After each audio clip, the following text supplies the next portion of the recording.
Day, the water here is calm. The strait between the island of Corfu and the rugged coast of northwestern Greece lies quiet and turquoise, the kind of place where small fishing boats drift, and the loudest sound is the wind moving across the surface. You could stand on this shore for an hour and never guess that 24 centuries ago, this narrow stretch of sea held the largest fleet the Greeks had ever turned against one another. On a single morning in the year 433 before Christ, roughly 270 warships crowded into these waters.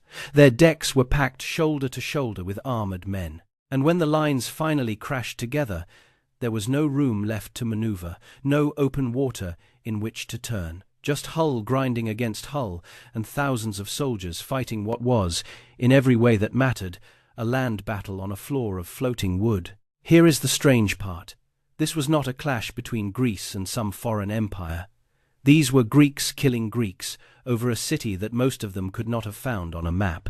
And out of that one confused, brutal day came a spark that would help burn down the entire golden age of Greece. So why does almost no one know its name? We remember the war it helped to start. We have forgotten the battle that lit the fuse. Maybe you are skeptical right now. The largest naval battle of its kind, nearly forgotten by history. That is a big claim, and it deserves to be tested rather than simply swallowed. So that is exactly what we are going to do. We will follow the sources, the strategy, the terrain, the choices each commander made under pressure, the mistakes that doomed thousands of men, and the consequences that outlived every one of them. And to understand why three great navies ever met in this place, we have to begin somewhere almost absurdly small, with a single uprising in a city perched on the very edge of the known world. To make sense of any of this, we have to go back a few years, to a peace that everyone swore would last. In the year 445 before Christ, two exhausted superpowers finally stopped fighting. Athens, the great naval empire of the Aegean, and Sparta, the unmatched land power of southern Greece, had worn each other down through 15 years of conflict. Both sides were tired. Both sides wanted to breathe. So, their negotiators swore an oath meant to hold the peace for 30 full years, and they promised to settle whatever disputes arose, not with the spear, but through arbitration. It was a genuine peace, and for a while it worked beautifully. The Athenians even went out of their way to avoid provoking the other side. When they founded a new colony in southern Italy, they made a point of calling it a project for all Greeks, so that Corinth and Sparta, who had old interests in the west, would not feel threatened. When the island of Samos revolted against Athens a few years later, Corinth and Sparta pointedly refused to help the rebels. The great powers were, for once, behaving themselves. Few people alive would have believed that within a handful of years, Corinth and Athens would be locked in a massive sea battle, and that all of Greece would slide back into war. But buried inside that 30-year treaty was a single clause that would one day undo everything. Any Greek city that belonged to neither alliance, any neutral state, was free to join whichever side it wished. On the surface, that sounded fair, even generous. In practice, it was a loaded weapon lying on a table, waiting for the right hand to pick it up. Now, the trouble did not begin in Athens or in Sparta. It began far to the northwest, in a place called Epidamnus, on the coast of what is now Albania. Epidamnus was a frontier town, prosperous from trade but chronically unstable, the kind of place where the wealthy aristocrats and the common people had been at each other's throats for generations, and where the neighboring Illyrian tribes were a constant threat just beyond the walls. One day, that internal tension finally boiled over.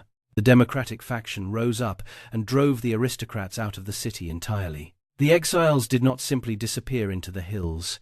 They joined forces with those local Illyrian tribes, and together they began raiding their own former home, strangling it from the outside with piracy and plunder. Desperate, the Democrats trapped inside the walls began searching for a protector who could lift the siege. This is where the story turns into something like a family tragedy. Because Epidamnus had a mother city, the place that had founded it generations earlier and sent out its first settlers. That mother was Corcyra, the island we now call Corfu. And Corcyra herself had a mother, Corinth, one of the proudest, oldest, and wealthiest cities in all of Greece. In the old custom, even though Corcyra had founded Epidamnus, the official founder of the colony had been a Corinthian, a man of a distinguished family. So all three cities were knotted together by blood and tradition. And like many families bound that tightly, they did not necessarily like one another. So Epidamnus called first on Corcyra for help, and Corcyra, wealthy and aloof, said no.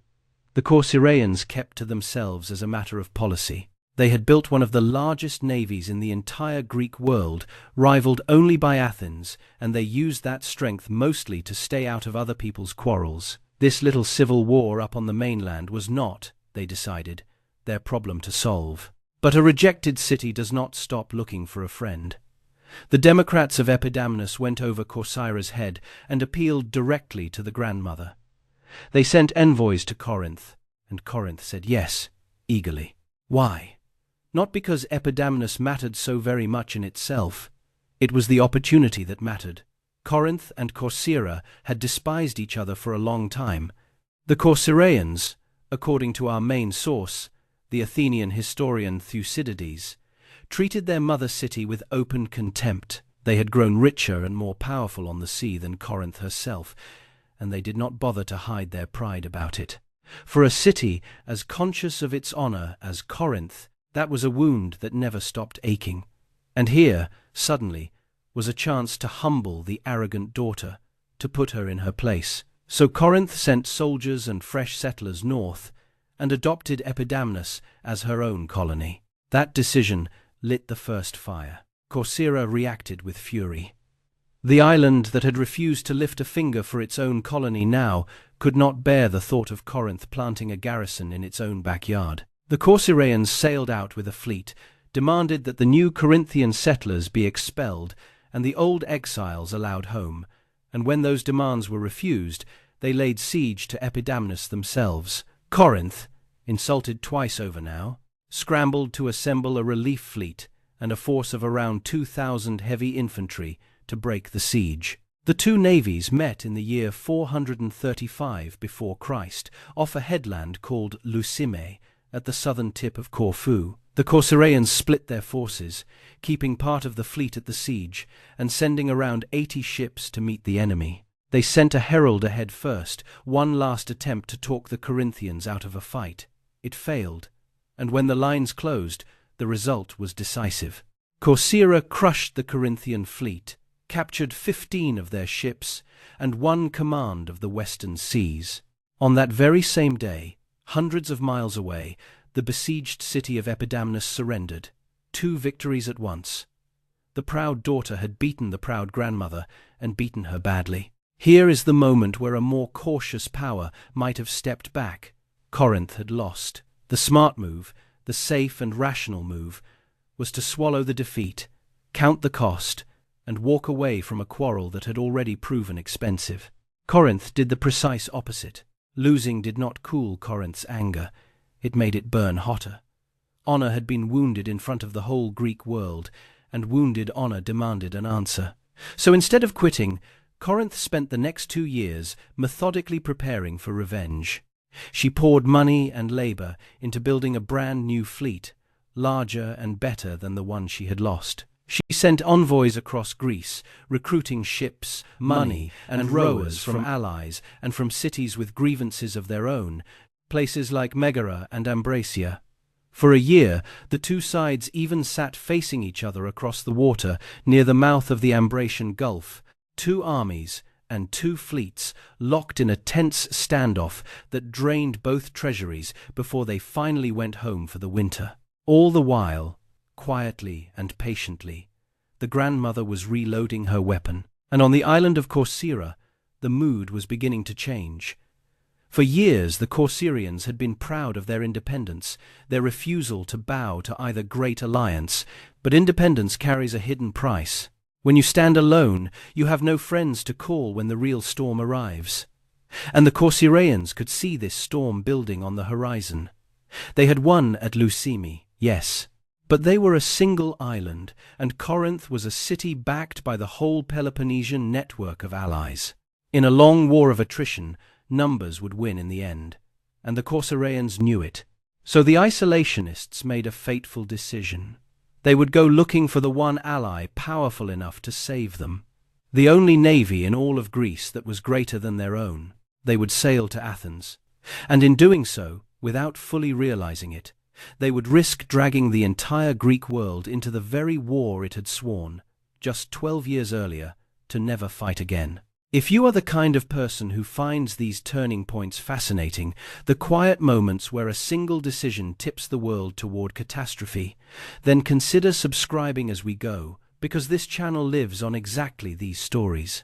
Now, back to that fateful voyage to Athens. In the spring of the year 433 before Christ, two sets of envoys arrived in Athens, and they had come to argue for opposite things in front of the very same crowd. Picture the Athenian assembly. Thousands of ordinary citizens packed onto a hillside, every one of them holding a vote, listening as first the Corcyraeans and then the Corinthians made their case in turn. This was not a quiet diplomatic meeting behind closed doors. It was a public contest for the future of Greece, and it would be decided by the power of speeches. The Corcyraeans laid out a cold, clear, and frankly self-interested argument. There are three great navies in the Greek world, they said: Athens, Corinth, and Corcyra. At this moment, Corcyra is neutral and uncommitted. But a war between Athens and the Peloponnesians is coming. Everyone can feel it in the air. So ask yourselves, Athenians, what happens if you turn us away? We will eventually be conquered, and our fleet, the second greatest in all of Greece, will fall straight into Corinthian hands. Then you will face two enemy navies, instead of one. But take us in as your ally, and that same powerful fleet fights at your side instead. The treaty allows it, they reminded the Athenians. We are neutral, and a neutral city may join whichever side it chooses. It was a powerful pitch, built almost entirely on Athenian self-interest rather than on friendship, and it placed the Athenians in a genuine dilemma. The Corinthians answered with outrage and a thinly veiled threat. Corcyra's so-called neutrality, they said, had never been a virtue. It was pure selfishness, a convenient cover for a city that helped no one and respected nothing, not even its own mother. And then they reached for an old favor. Years before, when Athens had needed to crush the rebellion on Samos, Corinth had stayed out of it, had argued that a city should be free to discipline its own. Now, the Corinthians said, you owe us exactly that same courtesy. Let us punish our wayward colony in peace. The treaty was never meant to let a city join one alliance for the express purpose of harming the other. And if you do interfere, if you ally yourselves with Corcyra, then understand this plainly. It will mean war between us. The Corinthian argument sounded reasonable on its surface, but it had a flaw, and the cleverer Athenians could see it. The case of Samos was not really the same. Samos had been a recognized part of the Athenian alliance, listed and acknowledged. For Corinth to have meddled there would have broken the treaty. Corcyra, by contrast, was a free and neutral city, and the treaty expressly allowed a neutral city to choose a side. The parallel was seductive, but it did not quite hold. For 2 full days, Athens debated. On the first day, the crowd actually leaned toward Corinth. The appeal to honor and to old favors carried real weight with them. But on the second day, they changed their minds. And the man most often credited with the solution they reached is Pericles, the most influential statesman Athens ever produced. The solution was clever. Perhaps, in the end, too clever for its own good. Athens would not refuse Corcyra outright, and so lose that magnificent fleet to the enemy. But neither would Athens fully embrace her and openly provoke a war. Instead, they invented something brand new in the history of Greek diplomacy, a purely defensive alliance. The first one we know of anywhere.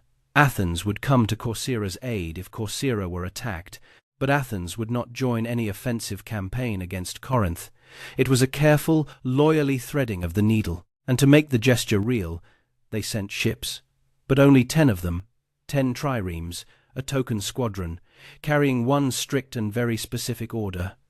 They were not to fight the Corinthians, under no circumstances at all, unless the Corinthians actually tried to land on the island of Corcyra itself. Think for a moment about how delicate, how almost impossibly fragile that instruction was.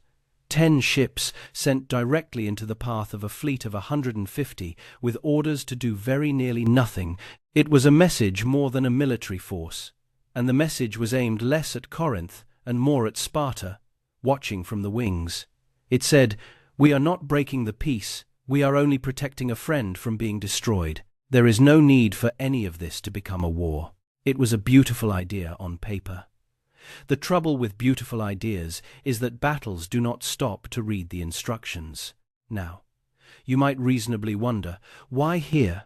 Why would anyone choose to fight a great battle in this particular far-off corner of the sea? To answer that, you have to look at the map the way an ancient admiral would have looked at it. Corcyra sits like a cork wedged in the neck of a bottle. The island guards the channel between the Greek mainland and the open sea route, running west, the route toward Italy and toward Sicily. And Sicily, in this age, meant grain, food, the lifeblood of any great and hungry city. Whoever controlled these waters controlled one of the single most important trade arteries in the entire Greek world, a vital staging post on the long voyage west. This was never a fight over a barren rock in the sea. It was a fight over a gateway. And that is precisely what made a remote island worth the risk of a war. As the summer of 433 wore on, both sides gathered their full strength near a small cluster of islands called Sybota, lying at the mouth of the Corfu Channel. And the forces that assembled there were enormous by the standards of the day. Corinth and her allies brought around 150 ships in total. Roughly 90 of them were Corinthian, and about 60 came from her various allies. The Corcyraeans met them with 110 of their own vessels, plus the 10 Athenian triremes, for 120 ships on their side of the water. And crowded onto the decks of all those ships were not only the rowers who powered them, but thousands of fighting men. Heavy infantry, encased in bronze and leather, archers with their bows, and javelin throwers. And that one detail, the soldiers crammed onto the decks, tells you almost everything you need to know about how this battle would actually be fought. Because there were, in this era, 2 completely different philosophies of fighting at sea. The first way was the way of skill. You used the ship itself as the weapon. You drove the heavy bronze ram on your bow straight into the side of an enemy vessel and tore his hull open below the waterline. Or, even more impressively, you raced your ship through a gap in the enemy line, shearing off his oars as you passed, then spun about in the open water behind him to strike at his exposed and undefended stern before he could even react. These maneuvers had names. The Greeks called them the diekplus, the breakthrough, and the periplus, the encirclement. And they demanded years of relentless training, perfectly drilled rowers who could turn a heavy galley on a coin, and split-second timing. In all of Greece, only one navy had truly mastered this deadly art: the Athenians. The second way was older and cruder and far bloodier at close quarters. You did not try to outmaneuver your enemy at all. You simply ran your ship alongside his, threw out grappling hooks to bind the 2 hulls fast together, and then sent your soldiers storming across the rails to kill the men on the other deck. It was, quite literally, a land battle being fought on a platform of wood in the middle of the sea. There was no finesse to it. There was only bodies, blades, and rage. At Sybota, both fleets fought the second way, and Thucydides, who clearly admired the clever Athenian style, described the whole affair almost with a sigh. "The decks were crammed with infantry and archers," he wrote. "The fighting showed far more courage than skill. It was, in his memorable judgment, more like a battle on land than a battle at sea." Before we go any further into the fight itself, here is a small question for you, and it costs nothing to answer. If you had to command one of these fleets, which style would you choose? The patient, deadly skill of ramming and maneuver, or the brutal, straightforward power of boarding and storming the enemy deck. Just type one word in the comments, ramming or boarding. I am genuinely curious which way your instincts run. So now picture the two battle lines slowly forming up across the morning water. The Corcyraeans drew up their fleet in 3 squadrons, with their 10 Athenian allies anchored firmly on the right wing. Facing them, the Corinthians placed their allies from Megara and Ambracia on their own right flank, stationed their best and fastest Corinthian ships on the left, directly opposite the Athenians, and packed the rest of their allies into the center. 2 great walls of timber and bronze and men, slowly closing the gap between them. But here we have to pause and be honest about the limits of what we can actually know. A clean, perfectly straight single line of 150 ships is almost certainly far too neat to be true. With heavy oared warships, it was nearly impossible in practice to hold a straight battle line much wider than about 60 vessels before it began to bend and break apart. So the real formation was very probably layered, stacked in depth, and a great deal more chaotic than any tidy diagram in a history book would suggest. The honest truth is that the exact array of this battle simply cannot be reconstructed with confidence. We know the two fleets met. We do not know the precise shape of the wall when they did. And on the night before the fighting, there is one small, strange, haunting detail that the sources preserve. The Corinthians loaded their ships with 3 full days' worth of provisions, and they brought their sails along with them. Now stop and think about that. You do not need 3 days of food and water, and you certainly do not need your sails, simply to row a short distance and storm an island that has good wells of fresh water of its own. Those are the supplies of a fleet that is planning a much longer voyage, which raises a question that serious historians still argue over to this day. Were the Corinthians really sailing out to invade Corcyra at all? Or were they actually planning to slip past the island entirely and sail all the way back up the coast to Epidamnus, to finish the war they had started years before? Hold tightly to that question, because everything that happened next may have turned on a single, fatal misunderstanding. And try, for a moment, to stand among those men on the last night before the battle. The campfires of 2 fleets burning along opposite shores of the same dark water, each side able to see the faint glow of the other across the strait. The rowers, ordinary men for the most part, fishermen and labourers and farmers' sons, checking their oars and their benches in the dim light. The hoplites, quietly working oil into the straps of their armour, testing the edges of their spears one more time. Some of them praying to the gods of the sea, some of them simply sitting in silence, looking out at the enemy's distant fires. They knew, every one of them, that when the sun came up, a great many of the faces around their own fire would not be there to see it set. There is a particular kind of fear that settles over an army on the night before a battle, quiet and heavy and shared, and it would have hung over both of these fleets in equal measure. Whatever the kings and the assemblies had decided in their distant halls, it was these men who would pay for those decisions in the morning, with their own bodies out on the water. Everything had been so carefully calculated. The alliance, the orders, the supplies, the battle lines. But the sea does not forgive a false assumption, and both sides were about to discover just how costly a single wrong assumption could be. At first light, the great Corinthian fleet began to row north. To the Corcyraeans and the Athenians, watching tensely from their base at Sybota, the meaning of that movement seemed perfectly obvious. The enemy was coming for them. That huge fleet was moving in their direction, and there was no time left to sit and debate intentions. They scrambled to their oars, formed their line, and rowed out hard to meet the threat. 2 enormous fleets converging in a narrow strait in the thin, pale light of an early summer morning. You can almost feel the texture of that moment if you close your eyes. Hundreds upon hundreds of oars striking the water in a ragged, building rhythm. The deep creak of straining timber and rope.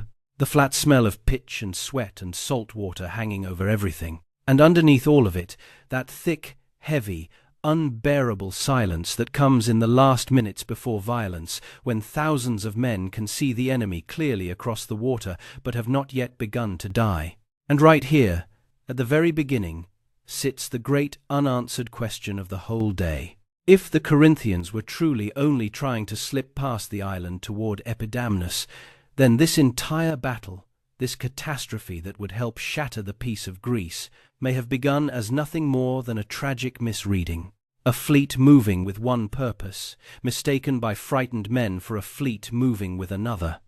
We will never know for certain. The historian himself uses a word that can mean either toward the island or against the island. But we do know this much. Once the lines closed, intentions no longer mattered at all. When the two fleets finally crashed together, the water itself seemed to vanish beneath the ships. There was no graceful dance of ramming and turning, no elegant breakthrough maneuvers. The strait was far too crowded for any of that. Ships drove straight at one another and locked fast, prow against prow, side against side, until the whole battle congealed into a single grinding, heaving mass of hulls. And once two ships were grappled together like that, it was almost impossible to pull them apart again. They were stuck fast, rocking and swaying in the swell, while the men on their decks did the only thing left to do. They fought. This is where the old, brutal style of war showed its true and terrible face. Archers loosed their arrows across the narrow gaps between the rails. Javelins arced up through the smoke-streaked air and came plunging down into ranks of men packed too tightly to dodge. And then the heavy infantry surged forward, scrambling across the rails and the gunwales, hacking and thrusting on decks that grew slick with seawater and blood. There was no room anywhere to retreat. There was no open water into which a frightened man might flee. A soldier could only hold his place on the heaving planks and kill or be killed exactly where he stood. The noise of it must have been overwhelming, a wall of sound. The clash of bronze on bronze, the splintering of wood, the shouting of officers, the screams of the wounded sliding into the water between the locked hulls. And spare a thought for the men you cannot even see in this picture. Below the fighting decks sat the rowers, packed in their tears, sweating in the dark and the stink, blind to almost everything happening above them. They could not see the enemy, they could only hear it. The thunder of feet pounding on the deck just over their heads, the cries, the dreadful crunch of a hull striking home. And they kept rowing anyway, or held their oars ready, knowing that if their own ship were boarded and taken, they would be trapped down there with nowhere to go. For them, the battle was not a thing of glory or even of sight. It was a roar in the darkness and the constant, gnawing dread that the next sound might be water rushing in. Whole crews went down with their ships in moments like that, men who never struck a single blow, dragged under by the very vessels they were straining to drive forward. And now you might be asking the obvious question.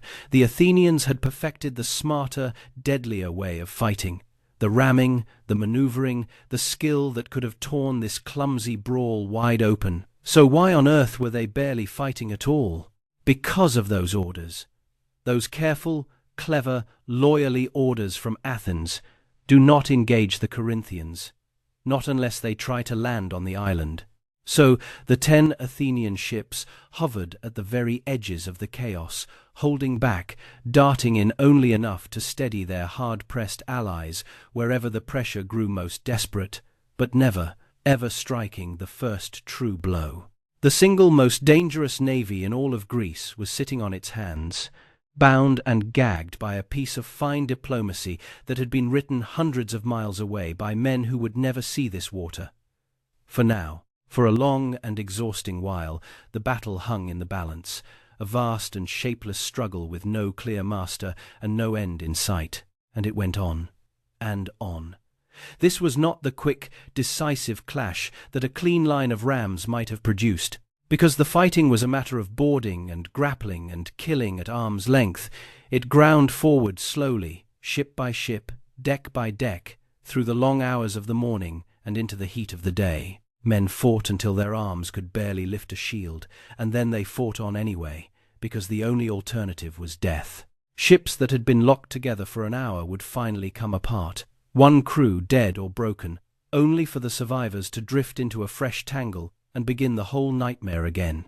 There was no front line here in the way a land army would understand it, no clear sense of advance or retreat. There was only your own ship, the enemy ship grappled to it, and the next one beyond that. A whole sea of small, private, desperate battles being fought to the death all at once. The men caught in the middle of it could not possibly have told you how the day was going overall. They could only keep killing and keep hoping, and wait to learn at sundown whether they had won or lost. And then the two wings of the fight began to tell two very different stories. On one wing, the Corcyraeans surged forward with everything they had. Their left wing smashed headlong into the Corinthian allies, the contingents from Megara and Ambracia, and broke them apart. The allied ships turned and ran, rowing for their lives toward the safety of the shore, with the triumphant Corcyraeans hunting them every length of the way to the beach. They drove the enemy ships aground in the shallows. They pushed the panicked men back from the waterline. And then, flushed with the heat of victory and the smell of blood, they pressed on past the beach to the Corinthian camp on the mainland itself, and they put the whole thing to the torch. It must have felt, in that single shining moment, like total triumph. Black smoke climbing into the sky from the enemy's own base, men roaring in victory. An entire wing of the battle clearly and completely won. But victory on one side of a battle can blind you, fatally, to the disaster unfolding on the other. Because chasing that fleeing enemy all the way to the shore, and then stopping to loot and burn that camp, had pulled around 20 Corcyraean ships completely out of the fight. 20 ships, gone from the main line of battle, at the exact moment they were needed most desperately. On the other wing, the story was the mirror image, and it was grim. The Corinthian commander, the man our sources name as Xenoclides, had concentrated his strongest, best crewed, most experienced ships on his own left flank, facing directly against the Athenians and the right wing of the Corcyraeans. And now those elite ships did exactly what they had been built and drilled to do. They bulldozed forward, crushing the Corcyraean right, ship by ship by ship. With 20 of their own vessels off burning a camp on the mainland, the Corcyraeans here found themselves outnumbered and overpowered. Their line first bent under the pressure, then began to buckle, and then to break apart entirely. The very aggression that had won them one wing was, at that same instant, losing them the other. They had spent their reserve chasing a beaten enemy when they should have been holding their formation. It is one of the oldest mistakes in all of warfare, and it is a desperately easy one to make when you are winning. And it is worth understanding why a commander, or a captain caught up in the rush of it, would make that choice in the first place, because from inside the moment it did not feel like a mistake at all. It felt like seizing the victory. The enemy in front of you is broken and running. Every instinct, every lesson about pressing an advantage screams at you to chase him down before he can rally and reform. Burning his camp denies him a base and a refuge. It looks, from where you stand, like the decisive blow. The trouble is that a sea battle is not won wing by wing. It is won across the whole line at once.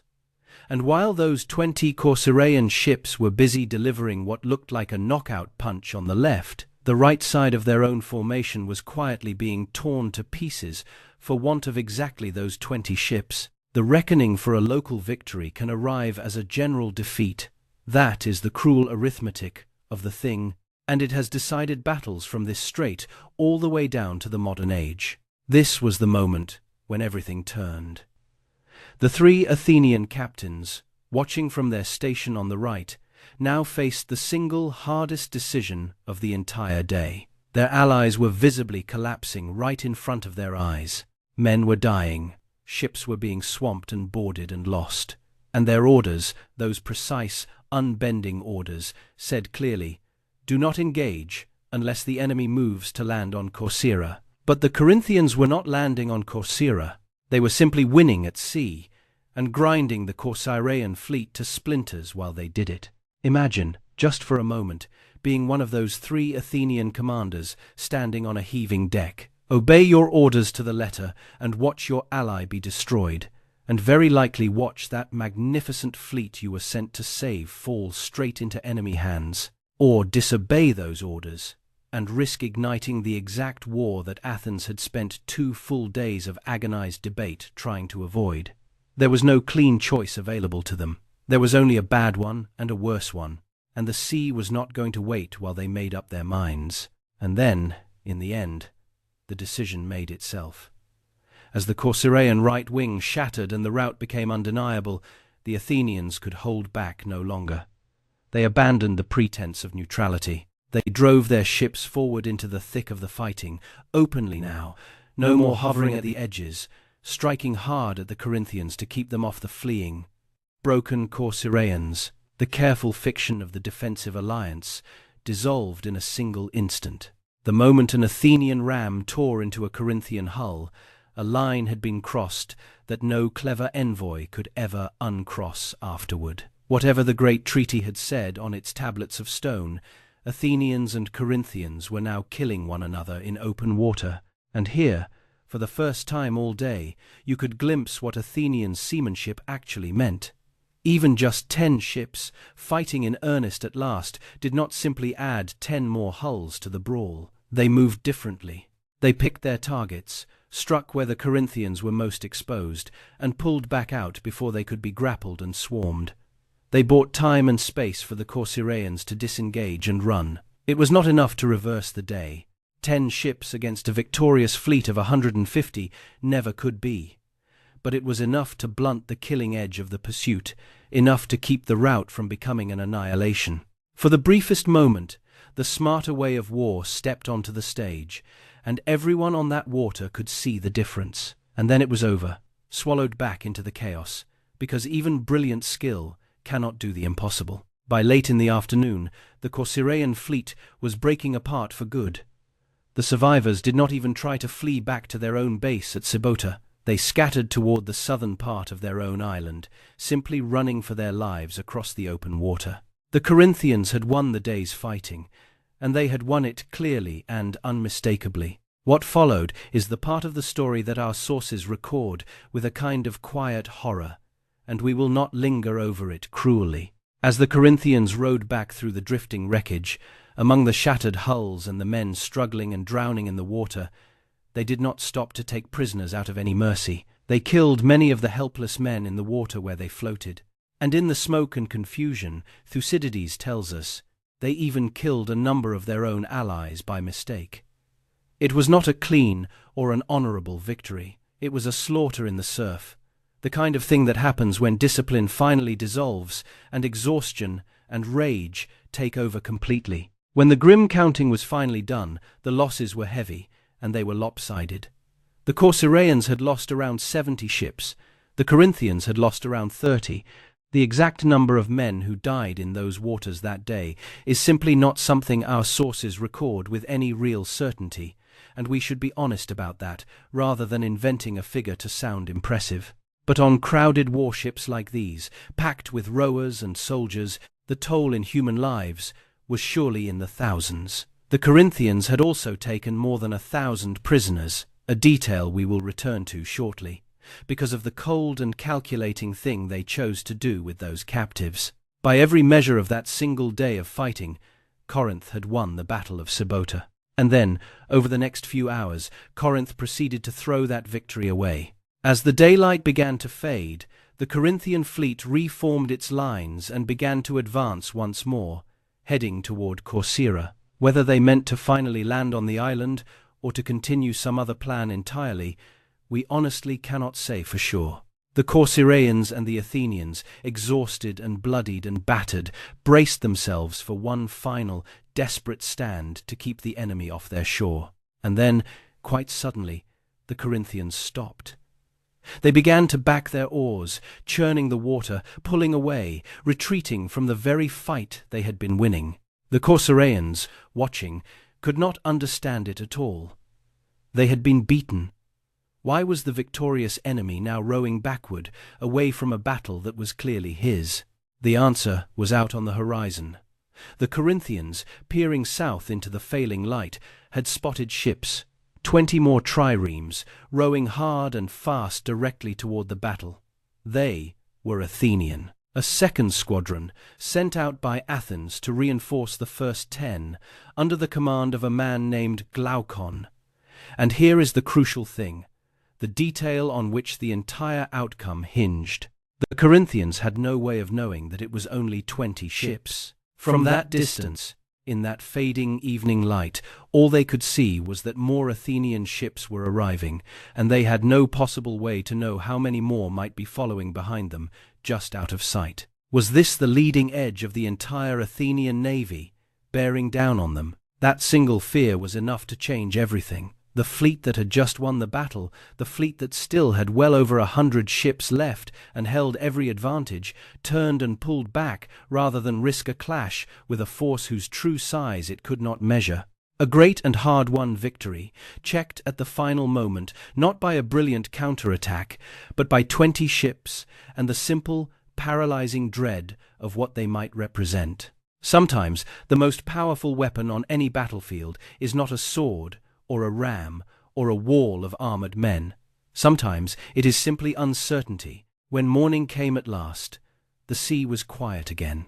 The Corcyraeans and the Athenians, now joined by that fresh squadron of 20 ships, rowed back out and offered battle. They drew up their line, and they waited, daring the Corinthians to come out and finish what they had begun the day before. But the Corinthians did not come. They still held the larger fleet, the cleaner victory of the previous day, and the better position. And yet they sat completely still in their anchorage. Why? Because Corinth was suddenly thinking about something far, far larger than this one narrow strait. An Athenian fleet had now fought them in open battle. Athenian rams had torn into Corinthian hulls. If Athens were to decide that the great 30 years' peace had now been formally broken, then the Corinthians, far from home in hostile waters, might find themselves hunted all the way back to the Peloponnese. And even a small Athenian squadron had a fearsome and well-earned reputation for skill on the water. So, rather than risk all of that, the Corinthians did something quietly revealing. They sent a small boat across the water toward the Athenian ships, carrying envoys, but pointedly without the herald's staff that traditionally protected a messenger from harm. It was a careful, deniable, deeply cautious approach, a way of asking an extremely dangerous question without fully committing to having asked it. The message they carried was simple: "Are we at war?" And the Athenians gave a careful answer of their own, every bit as measured. "We will not permit you to attack Corcyra," they said, "but we will not stop you from sailing away in any other direction you please. In other words, leave the island alone, and you may go home in peace, unmolested." It was enough. The Corinthians took the deal gratefully. They gathered up their fleet and their many prisoners, and they turned for home. And those prisoners reveal something genuinely cold and calculating about the kind of war this was becoming. The Corinthians had taken more than 1,000 Corcyraean captives in the fighting. The great majority of them, around 800, were already enslaved men even before the battle. And these the Corinthians simply sold off as property, the ordinary spoils of war. But around 250 of the captives were free Corcyraean citizens, and these men the Corinthians did not sell. They kept them, alive and carefully held in reserve. The plan was to one day send these men back home to the island as secret agents of Corinth, to turn Corcyra against itself from the inside, to act as a fifth column when the moment was right. This was no longer a simple quarrel about an old family insult. It had become a long and patient game, played for the highest possible stakes. Both sides, naturally, claimed that they had won. And both sides raised a victory monument, a trophy, to prove the claim to the world. The Corinthians set theirs up on the mainland, opposite the islands. The Corcyraeans set theirs out on the islands of Sybota themselves. And the strange thing is that both claims had real truth to them. The Corinthians could point to the day of battle itself. They had sunk 70 enemy ships while losing only 30 of their own. They had taken more than 1,000 prisoners, and they had held the field at the end of the fighting. By the ancient rules of war, that was unmistakably a victory. But the Corcyraeans could point to the final result. The Corinthians had not landed on their island.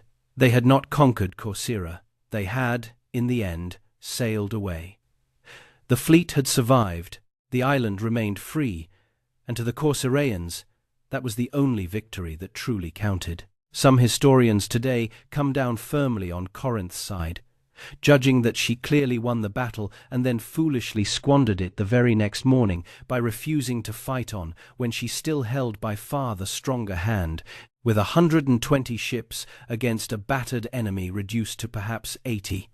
The debate has never been fully settled, and perhaps it never can be. So let me put that question to you directly, because your guess is honestly as valid as the experts, Corinth or Corcyra. Who do you think really won at Sybota? Just type one name in the comments. I would love to see which way you come down on it. For a moment, the strait fell silent. The wrecks drifted slowly on the tide. The dead were gathered where the currents allowed them to be reached, and the great fleets pulled away toward their separate homes, leaving the water as empty and as quiet as we find it today. Think about what those crews carried home with them. The Corcyraeans returned to an island that had been saved, yes, but at a staggering price. 70 ships gone, and thousands of their men dead or sold into slavery in a foreign land. There would have been families lining the shore as the battered fleet rode in, scanning the decks for faces that would never appear. The Corinthians sailed home, claiming a victory, and yet they too had lost 30 ships, and the men who crewed them, and they had not actually achieved the one thing they set out to do. Neither side had won anything clean enough to celebrate without a shadow over it. That is the quiet truth of so many battles that the history books reduce to a single line and a single date. Behind the tidy summary lies a coastline of grieving households on both sides of the water who never much cared which trophy stood on which shore. But that silence was a lie. Because even as the sea grew calm, the political map of Greece had already begun to shift and move beneath the surface, and it would not stop moving until the entire Greek world was at war with itself. Here is the part of the story that lifts this single, confused, inconclusive battle out of the footnotes and places it squarely in the great current of history. Sybota did not end a conflict. It started a chain reaction. Corinth sailed home, nursing a fresh and bitter new grievance to add to all the old ones. The Athenians, who had tried so very hard to remain neutral, who had sent 10 ships with orders to do almost nothing, had now openly fired on Corinthian vessels in battle. To Corinth, that was a flagrant betrayal of the peace, and undeniable proof that Athens could never be trusted. The clever defensive alliance, that careful gesture designed above all to lower the temperature, had accomplished the precise opposite.